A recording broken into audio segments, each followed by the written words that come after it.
ಅದೇ ಹರ್ಷವರ್ಧನ್ ಮತ್ತು ಮಂಜೇಗೌಡ ಅಂತ ಇಬ್ಬರು ಆಕ್ಸಿಡೆಂಟಾಗಿ ಒಂದು ಸುಮಾರು ಸಂಜೆ 5 ಗಂಟೆ ಸಮಯದಲ್ಲಿ ನಮ್ಮ ಜನಪ್ರಿಯ ಆಸ್ಪತ್ರೆ ಬಂದಿದ್ದರು ಎಮರ್ಜೆನ್ಸಿ ವಾರ್ಡಿಗೆ.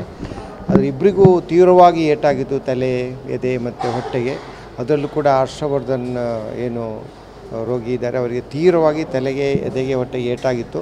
ತಕ್ಷಣವೇ ನಾವು ಅವರಿಗೆ ಉಸಿರಾಡ್ತಾನೆ ಇರಲಿಲ್ಲ. ತಕ್ಷಣವೇ ನಾವು ಉಸಿರಾಡೋಂಗೆ ಟ್ಯೂಬೆಲ್ಲ ಹಾಕ್ಬಿಟ್ಟು ವೆಂಟಿಲೇಟರ್ಲ್ಲಿ ಹಾಕಿ ಮತ್ತು BP ಎಲ್ಲಿ ಹೋಗಿದ್ದಕ್ಕೆ ಔಷಧಿ ಎಲ್ಲ ಕೊಟ್ಬಿಟ್ಟು ನಾವು CT ಸ್ಕ್ಯಾನ್ ಮಾಡಿದ್ವಿ. ಅದರ ಪ್ರಕಾರ CT ಸ್ಕ್ಯಾನ್ ಪ್ರಕಾರ ನಮ್ಮ ನ್ಯೂರೋ ಸರ್ಜನ್ನು ನೋಡಿದ್ದಾರೆ, ಜೊತೆಯಲ್ಲಿ ನಮ್ಮ ಇಂಟೆನ್ಸಿವಿಸ್ಟು ನೋಡಿದ್ದಾರೆ, ನಮ್ಮ ಫಿಸಿಷಿಯನ್ ಎಲ್ಲರೂ ನೋಡಿದ್ದಾರೆ. CT ಸ್ಕ್ಯಾನ್ ಪ್ರಕಾರನೂ ಕೂಡ ಅವರಿಗೆ ತೀವ್ರವಾಗಿ ಏಟಾಗಿದ್ದು ಕಂಡು ಬಂತು.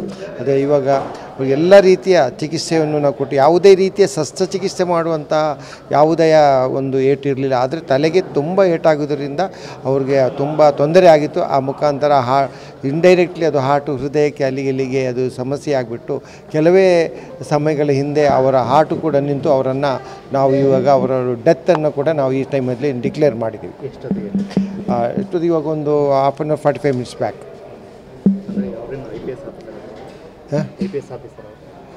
ಹೌದು, ಅವರು ಏನು ಪೊಲೀಸ್ ಆಫೀಸರ್ ಅಂತೆ. ಅದೇನು ಅದ್ರ ಬಗ್ಗೆ ನನಗೆ ಅವತ್ತು ಕಷ್ಟವಾಗಿ ಮಾಹಿತಿ ಏನಿಲ್ಲ. ಪೊಲೀಸ್ ಆಫೀಸರ್ ಅಂತ ಹೇಳ್ಬಿಟ್ಟು ಪಾಪ ಎಲ್ಲ ಪೊಲೀಸ್ ಅವ್ರಿಗೆ ಬೇಕಂದ್ರೆ ಎಲ್ಲ ಹೈಯರ್ ಆಫೀಸರ್ ಕೂಡ ಬಂದು ಅನೇಕ ವೈದ್ಯರ ಹತ್ರ ಮಂಗಳೂರು, ಬೆಂಗಳೂರು, ಮೈಸೂರಿಂದ ವಿವಿಧ ಕಡೆಯಿಂದ ವೈದ್ಯರನ್ನು ಕೂಡ ನಮಗೆ ಎಲ್ಲ ಸಲಹೆನೂ ಕೂಡ ಕೊಡಿಸಿದ್ರು, ಏನೇನು ಬೆಸ್ಟ್ ಮಾಡಬೇಕು ಅಂತೇಳ್ಬಿಟ್ಟು. ಬೇರೆ ಬೇರೆ ಆಸ್ಪತ್ರೆಯಿಂದ, ಬೇರೆ ಬೇರೆ ಊರಿಂದ ಎಲ್ಲನ ಅವರು ಪ್ರಯತ್ನಪಟ್ಟರು, ಎಲ್ಲ ಆಫೀಸರ್ಗಳು ಬಂದುಬಿಟ್ಟು. ಆದರೆ ಅದು ಏನೂ ಫಲಕಾರಿಯಾಗಲಿಲ್ಲ. ಅಂದರೆ ಅವರಿಗಾದ ಏಟು ಅಷ್ಟು ತೀವ್ರತೆ ಆಗಿತ್ತು. ಹೌದೌದು, ಅವರು ಆಲ್ಮೋಸ್ಟ್ ನಾವು 4 hours ಎಲ್ಲ ರೀತಿಯ ಪ್ರಯತ್ನ ಪಟ್ಟಿದ್ದೀವಿ.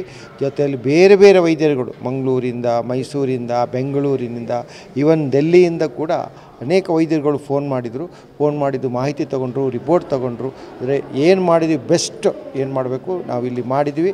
ಅದಕ್ಕೆ ಬೇಕಾದ ಎಲ್ಲ ಪೊಲೀಸ್ ಆಫೀಸರು ಕೂಡ ನಮಗೆ ಕೂಡ ಏನೇನು ಮಾಡಬೇಕು, ಅವರು ಕೂಡ ಅವ್ರ ಕಡೆಯಿಂದ ಏನೇನು ಮಾಡಬೇಕು ಬೆಸ್ಟು ನಮಗೆ ಸಹಕಾರನೂ ಕೂಡ ಕೊಡ್ತಾಯಿದ್ರು. ಸರ್, ಮೇಜರ್ ಯಾವ ಭಾಗಕ್ಕೆ ಮೇಯ್ನ್ ತಲೆಗೆ ಏಟಾಗಿತ್ತು.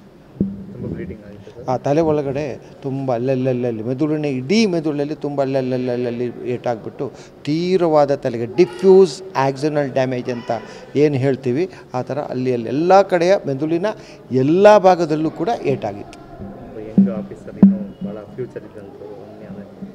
ಅಲ್ಲ, ಯಾರೇ ಇರಲಿ ಈ ವಯಸ್ಸಲ್ಲಿ ಯಾವ ಕಾಮನ್ ಮ್ಯಾನ್ ಆಗಿರ್ಬೋದು, ಆಫೀಸರ್ ಆಗಿರ್ಬೋದು, ಈ ಥರ ಮರಣ ಹೊಂದೋದು ಆ್ಯಕ್ಚುಲಿ ನಮ್ಮ ದೇಶಕ್ಕೆ ಒಂದು ದೊಡ್ಡ ಲಾಸ್ ಅಂತಲೇ ನಾವು ಹೇಳಬೇಕಾಗುತ್ತೆ. ಮತ್ತು ಅವರ ಫ್ಯಾಮಿಲಿಗಂತೂ ಸಹಿಸಲಾಗದ, ಯಾಕಂದರೆ 25-30 ವರ್ಷ ಅಂದರೆ ಬೆಳೆಯುವ ಮರ ಇನ್ನು ಫಸಲು ಕೊಡುವ ಟೈಮಲ್ಲಿ ಅಂದರೆ ಖಂಡಿತ ಇದೊಂದು ಸಹಿಸೋಕ್ಕಾಗಲ್ಲ. ಆ ಟೈಮಲ್ಲಿ ಇದಾಗಿದ್ದು ಎಲ್ಲರಿಗೂ ಬೇಸರ ಸಂಗತಿನೇ.